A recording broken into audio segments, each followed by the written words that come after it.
It's a cottage country Saturday special on your source for fantasy hockey news. It's the Locked On Fantasy Hockey Podcast. Oilers ready for round two. How did they get there? What's working? And Leafs Bruins game 7, baby. Buckle up and let's ride.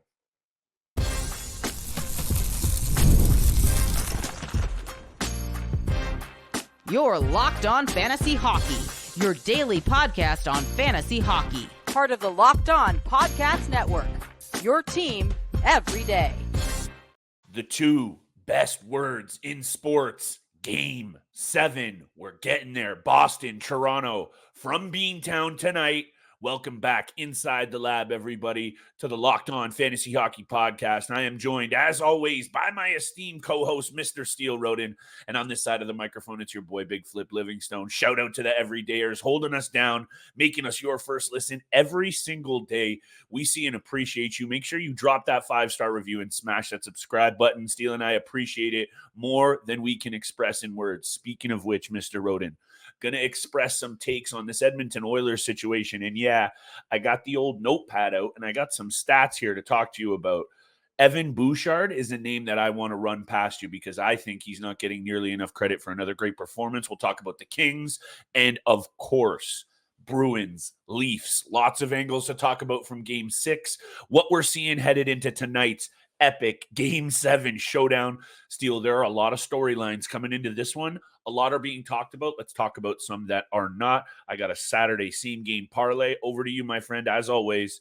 Where are you seeing here with this Edmonton Oilers team? Because I looked at those games against LA, and I think LA actually performed a lot better than we think. This is just how good this Edmonton Oilers team is right now, and we know a lot of that's coming from those special teams. Everybody's talking about it.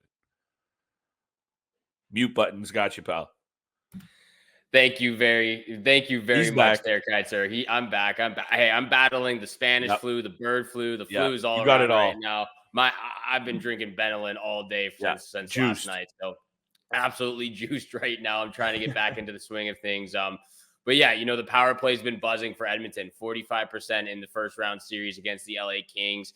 And that's one thing that a lot of their opponents cannot do when they play the Edmonton Oilers is take unnecessary and silly penalties against this club when you've got Draisaitl who can pretty much score from behind the net on the power play. Yeah. Connor McDavid, who is a wizard and a visionary with the puck, passes it tape to tape every single time. And Evan Bouchard, who has got one of the hardest slap shots in the NHL right now. And I know you want to talk on him, but Evan Bouchard was my X factor going into this series. And I've talked about these teams having that star-studded defenseman on the blue line who can quarterback the power play, who can headman the puck up and transition and get into an odd man rush with their offensive group. Evan Bouchard has done exactly that. Mm-hmm. He's the third leading point scorer in the playoffs so far, right there behind obviously Connor McDavid and Leon Draisaitl. So they've done wonderful things right now. And if you're watching on YouTube, you've got the question up here: who do they prefer, the Preds or Canucks? Yep.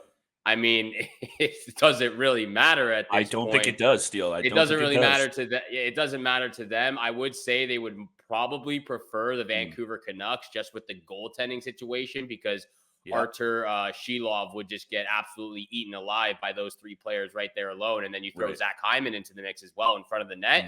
It's not going to be a good thing for the Canucks, but I don't think they truly care who they play in the second round. They're absolutely dominating the game right now. First and foremost about this Edmonton Oilers team, I agree with everything that you just said. Actually, I agree with your take on the Predators as well. And we don't know what's happening. We always record a little bit early, so we don't know the result of that series. It could be going longer. It could be over. We don't know. But I'm going to agree with you on that take, and I'll say this. Ken Holland deserves some credit for doing what he has done with this team because he, the Peter Chiarellis of the world, when he was running the Oilers, things were a bit of a mess. Mikko Koskinen was getting multi-year deals as a 35-year-old goaltender and such. So first of all, this team is built now as a winner. Obviously, Stuart Skinner in the cage, he's looked good. That was the only real question mark we had for this team. So I wanted to give some love to Ken Holland. However, when you look at Bouchard's salary, Steele, $3.9 million is a steal, and he is going to triple that number. He had over 80 points this year. I don't think a lot of people are recognizing how good this kid actually is. And fantasy-wise, Steele, double circle Evan Bouchard for next season. I know you and I and dedicated hockey heads out there have been all over Evan Bouchard.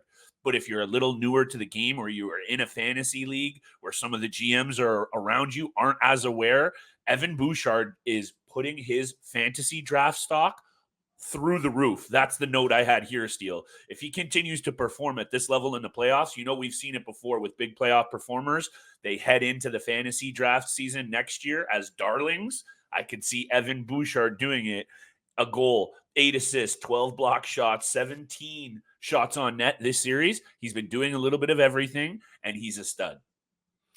I'd have to go back and look at the draft board from this past season, but I think there's only a few, if not maybe only one team where 3 players are drafted in the first 2 rounds. And I could only really think of off the top of my mind, the Colorado Avalanche and Mikko Rantanen and Nathan McKinnon and Cale Makar. Now with Evan Bouchard being what he is and what they've wanted out of him and being that, again, that star-studded defenseman, you've got obviously Connor McDavid going first overall every single year, right there along with Nathan McKinnon. And again, I think still Nathan McKinnon could be in that conversation for best player in the world. Leon Draisaitl, the top 5 pick as well. Evan Bouchard is in the conversation of maybe sneaking into a high second round draft pick right now from what he's doing on the power play, from what he's doing 5-on-5, and now getting up to 80 points in the season and doing what he's doing right now in the playoffs as well. He's got 9 points in the playoffs in that first round. So absolutely killing it. He's boosted his stock value in fantasy drafts.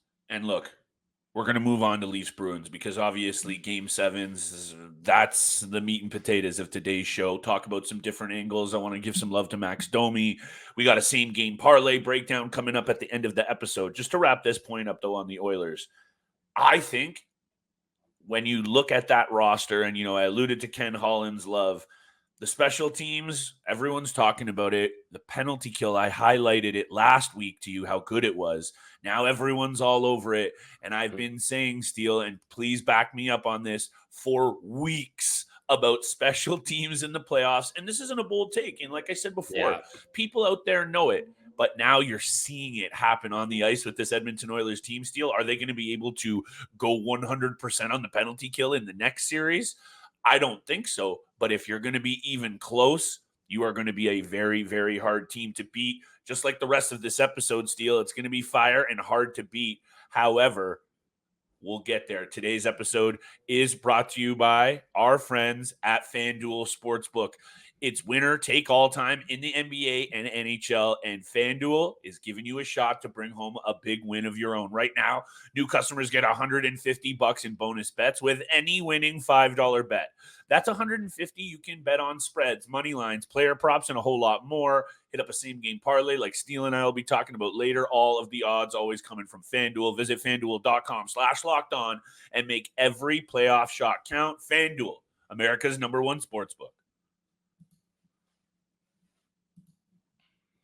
And thank you so much for making the Locked On Fantasy Hockey Podcast your first listen every single day.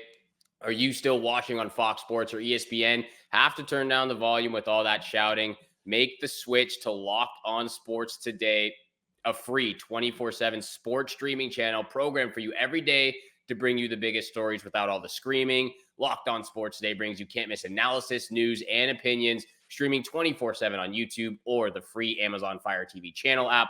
Part of the Locked On Podcast Network, your team every single day. And our team forced a Game 6, forced a game, and has now forced a Game 7, going back to Boston. Absolutely stellar performance from Joseph Wall, your boy out there in the net. I know you traded for him. You want to talk about him maybe a little bit. You want to talk about Max Domi. Yep. I'll hand it over to you. I've got my points. I want to hear your opinion from what you saw in this game. What you're feeling going into Game 7, and then I'll spill the tea over on my end as well. Let's be very clear off the top here, Steele. I'm reading and hearing and watching a lot of these angles about all the pressure is on the Boston Bruins. I understand that angle. I'm just not here for it because they have won cups in the last 58 years. That is pressure. So are they both under pressure? Yes, they are. Are the Bruins cooked if they blow another 3-1 series lead? Jim Montgomery will not be around if that's the case. I'm telling you. He will also push his record in game sevens to 0-3 with the Boston Bruins. So let me just go with this. They need to score on the power play. Steele, was it a great performance from Joseph Wall? Do you have big step up? Keefe seems to be pushing all the buttons right now properly. Montgomery's struggling with that. His additions into the lineup seem to be working nicely. I'll end it with this. That was a very close game still, and you're not seeing the best from the Boston Bruins. And is that part of playoff hockey? 100%. Who shows up and wants it more? The last 2 games, it's been the Toronto Maple Leafs. I'll put it right back over to you with this. They're in Boston. It's game 7. We know the narratives, the storylines, everything about Toronto and game 7s in Boston. There is a massive opportunity here, Steele. That's what I wanted to leave for this group to turn the page and really do something special. Are they going to have to run through a Florida team that they will be, again, underdogs against? 100%. But slay the dragon in Boston, they have a big, big opportunity here. That's what I had written down on this notepad. They have a chance to change history right now and change the history for the better of Maple Leaf Nation and Maple Leaf fans everywhere. So this is a huge Saturday night for Toronto. This is a huge game for both of these teams. And I don't feel well, Steele. I feel a little nervous. Exactly. That's probably why I got sick last night, honestly. I mean, this is a huge game for both teams because, like you said, Jim Montgomery with his record now in game 7s, with what he's been through, if he goes back-to-back years up 3-1 and loses 4-3 in the first round, he might not be here long enough to continue this journey with the Boston Bruins. And I agree. I did like what just from his post-game interview, just him saying Brad Marchand, people need to step up. Brad Marchand's been here the entire game. Pasta needs to be better. Needs to be better for them. There's a lot of players on the Leaf side that still need to be better for them, but hey, 2 big back-to-back wins. They force a game 7. And again, the 2 biggest players in my eyes, besides Joseph Wall, obviously the last 2 games, Willie Nylander stepped up in a huge way for them when they needed him the most. They get that, that ever elusive first goal at the dying minute of the second period. He goes in and scores again to make, give them a little bit of that cushion. I will say I did not like the fact that they were trying to feed him the puck in the last 2 minutes of the third period, trying to get him that hat trick. They forced a little bit too much. They made it a little bit nerve-wracking. But besides William Nylander and Joseph Wall, I got to show love again to Matthew Nice. He made that play. He made that play for William Nylander to send him on the breakaway and give him that insurance goal, with under 5 minutes left in the game. So huge performances from some of those key pieces right there. Well said. And they got some really good depth forechecking in there. Noah Gregor, his debut in the playoffs as well. Connor Dewar was great. There was a lot of good things from this Toronto Maple Leaf club, but still a lot of room for improvement. Wholeheartedly agree. And I think, not to take anything away from Joseph Wall, who's allowed 2 goals, stopped every single puck aside from 2 goals now in back-to-back postseason starts. The kid's impressive, right? Like, say what you will about the small sample size, say what you will about whatever you want. He is their goaltender of the future. I've been saying it for a little bit now, and now he's finally cemented it. He will be that guy next season, Steele. He has proven it. I know it's 2 games and people are going to get crazy. It's the playoffs, and without Joseph Wall, they're already on the links. You know what I'm saying? And let me just say this, because the power play is the power play. Willie showing up is exactly what they haven't got in previous years, right? It's the core 4. Everybody's talked about it. It feels like a lot of these storylines, Steele, have been a bit played out, but the fact remains, the core 4, the big 4, whatever you want to call them, they haven't even gotten 2 of those guys going in one game yet. It's just been Matthews here with a good game, Johnny with a couple of good periods. This team is still getting wins, number 1, without their best player, and number 2, without their big guys firing at the same time. And I know Mitch has been better, but what happens to the Boston Bruins, their lack of offense, if Mitchie and Willie get going? That's what everyone was saying coming into this series. We still haven't seen it, and here we go. They've scraped it to a game 7. They can very much do this, Steele. they can very much beat this Boston Bruins team, a team that has had their number more than anyone else. And I seriously think you're going to see such a tight checking, low scoring game once again. There is so much nerves now for both teams. And let's actually close it up at this, because I really like this question I have for you. What's worse? The Leafs losing in Game 7 once again to the Boston Bruins and not getting it done, or back-to-back years blowing 3-1 series leads and losing in Game 7? Because one of those things is going to happen. Well, obviously, as a Leafs fan, I'm going with the Leafs losing in Game 7 once again. But Okay. this is serious for both teams, because either way you look at it, you see the head coach getting fired and you see some big changes coming to the roster. Yep. You know, we were very skeptical of this Bruins team before the season even started, with the lack of depth down the center. You know, they played a really good regular season. They get to the point of being the second best team in the Atlantic Division. They go up 3-1 in the series, and now they've let it tied up again. They have not been able to get, again, that elusive game-winning elimination win that they've needed over the last couple of years. So this is big for the Boston Bruins, especially the head coaching position with Jim Montgomery. This is huge for the Maple Leafs, because if they do not win this game and they do lose another Game 7, we know there's going to be massive changes, not just behind the bench, which is probably what's going to happen first, but it's going to be massive changes with the organization and the roster they have with this team. There's going to be, like Elliot Friedman alluded to, if they do not go deep in this postseason, the core four will not remain. One of them will have to waive their no trade clause, and one of them will be traded in the offseason in next year. It doesn't matter. They're going to have to make some massive trade or massive changes to change the narrative and change the persona of this club. Sure. This is a massive, massive game for both of these teams. And I couldn't be more excited. You know, I hope I'm fully recovered for Game 7. Like I said, I've been sick. I got home from work the other day. Out of nowhere, just a fever just came right over me. Got the cold sweats, the playoff shakes. fever, baby. Yeah, the playoff fever took over. I'm trying to get pumped up for Game 6. I actually fell asleep during the second period. I did see William Nylander's goal to get that 1-0 lead, but then I fell asleep. I woke up with 6 minutes left in the third period, just in time to see William Nylander's second goal of the game. Yes. I tried celebrating. I actually thought I pulled a muscle because of how weak my body is right now. So, I mean, I had to go lay down back on the couch after that. I could barely keep one eye open, but you know, it's all the Benylin, it's all the medicine I've been drinking over the last 24 hours. But I mean, I internally couldn't be more ecstatic than what I am showing right now externally. So, get massive Game 7. And can't wait to drop the puck tonight, Saturday, baby. Game 7, hockey night in Canada. Every angle you uncovered as a hockey fan, smash it into one game, smash it into one nerve-wracking 60, potentially more minutes of fun, Steele. And I'm ready to go, baby. Go Leafs, go all day long. Let's leave it at this one for you, because when Willie steps up, like he did in Game 6, and they fed him the puck at the end. I hate when they do that. I hate when they go for the Hatties and all that other thing. It fires up the team. And I forget, one TSN analyst, someone else made the point, right? And this goes back to the pressure. This goes back to everything kind of coming into it. That plane ride for the Boston Bruins headed home is like cricket central, where you got Willie Stiles pumping up the whole Leafs roster, and they have just come back and won 2 games.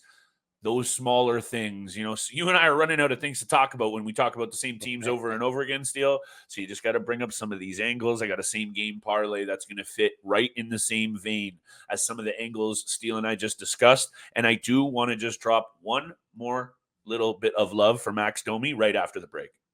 Go Leafs, go, and go Monopoly Go, because this episode is brought to you by Monopoly Go. We've all been there either as a player or a fan. It's halftime and the scoreboard is not looking good. You're feeling low, not sure if your team can pull out a win. That's when you dig deep, lift your head, and say to yourself, time to get back in the game, pull off some bank heists, and take as much of my friends' money as I possibly can.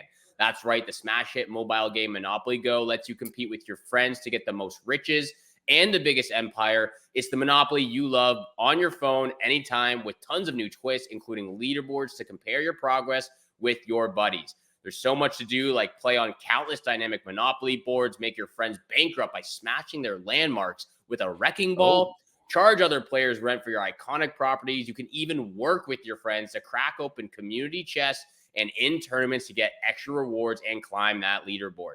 So get back out there, put your game face on, and download Monopoly Go, now free on the App Store or Google Play.